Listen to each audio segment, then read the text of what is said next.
Chapter 3, The Floorboard. Morning in Paris didn't arrive, it returned like something unfinished. Jelena stood at the window, watching the street below come alive, slowly, deliberately, as if the city itself remembered how to move. Jimmy sat at the edge of the bed. He was already dressed. "You're thinking about it," he said. She turned. "The cafe?" He nodded. That was always the plan. They didn't say first date. They didn't need to.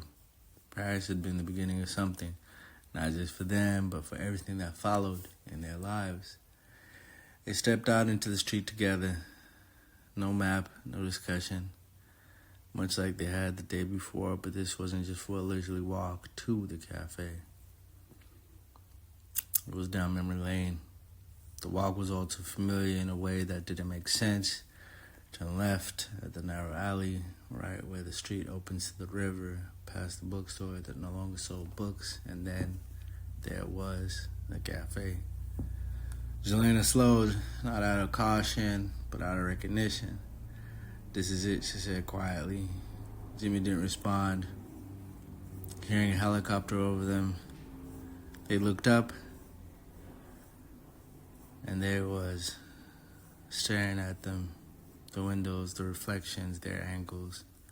"It hasn't changed," she said. "Nothing ever really does," he replied, as he looked at her. They stood there for a moment, the two looking at a place that once meant something simple, before it meant something else. "First date," Jelena said, almost to herself. Jimmy glanced at her again. "You ordered for me, I remember." She reminded him with a gentle push. "I spoke better French." He smiled at her and said, "You still do." She smiled, and she said, "No, we both do." With a glancing look at each other, they understood it was time to go in. Inside, the air carried the same weight it always had. Coffee, time, something else beneath it. They were seated without asking. Same table, of course. The mirror behind the bar still reflected the entrance. Jimmy noticed immediately. Jelena noticed something else. "Try not to ruin it," she said softly. "Ruin what?" he said. She reminded him of the memory. The waiter approached. Different face, same tone. "Du café?" Jelena hesitated and then nodded. They sat in silence for a moment, not uncomfortable, but just aware. They were hyper-aware. "This is where it started," she said. Jimmy leaned back silently. "Nope. No, this was like the preamble." She looked at him. "This is where we realized it had already started, okay?" A pause. "And then?" "The bathroom," she said. He nodded. "Yeah, it's still in the same place." She stood up. "I'll go. 2 minutes, okay?" The hallway felt tighter than it should have, like it remembered her body. She remembered the bathroom door.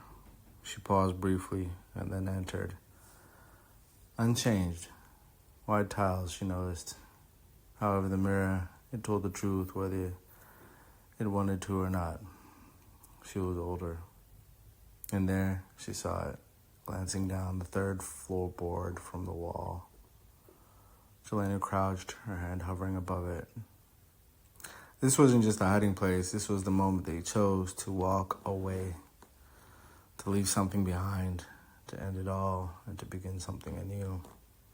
She pressed, the board lifted, a bit too easily. Inside, an envelope all too familiar, exactly where they had left it. She let out a breath she didn't realize she was holding. I guess it was relief. But this was something else. Before she could understand what it was, a knock. I guess it had been 2 minutes. And the knock came again. "Time," Jimmy said. She took the envelope, replaced the floorboard, stood, and opened the door. Jimmy stepped in, eyes already locked into her. "You found it." She nodded yes. "This is it," she said. "Our ending," he replied. For decades, that's what had been. The final message, the last line.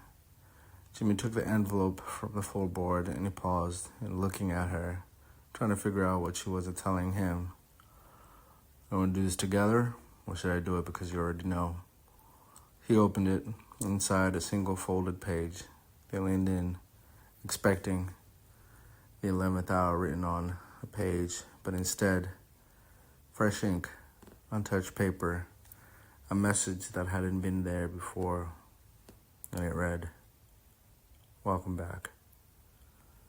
Jelena stepped back. No. Jimmy didn't move. He just gasped. "It's not possible. We sealed it. No one knew of this floorboard." Jimmy finally looked at her. There was new. Silence fell in the room between them. It was heavy, deliberate. It was as if they were being watched, so they stood still, like mannequins. "They've been here," she whispered. Jimmy shook his head slowly, "No." And then he stated, "They've never left." Outside, the cafe continued, chairs moved, voices carried. Life went on as it should have. But inside that room, everything had changed. Jimmy folded the note, placed it back in the envelope, and stated, "We need to go." Jelena nodded without hesitation. He reached for the door and paused. He looked once back at the floorboard. The game's not over, is it? Jelena made his eyes, stronger this time, clearer, like the younger version of herself he could see in her face.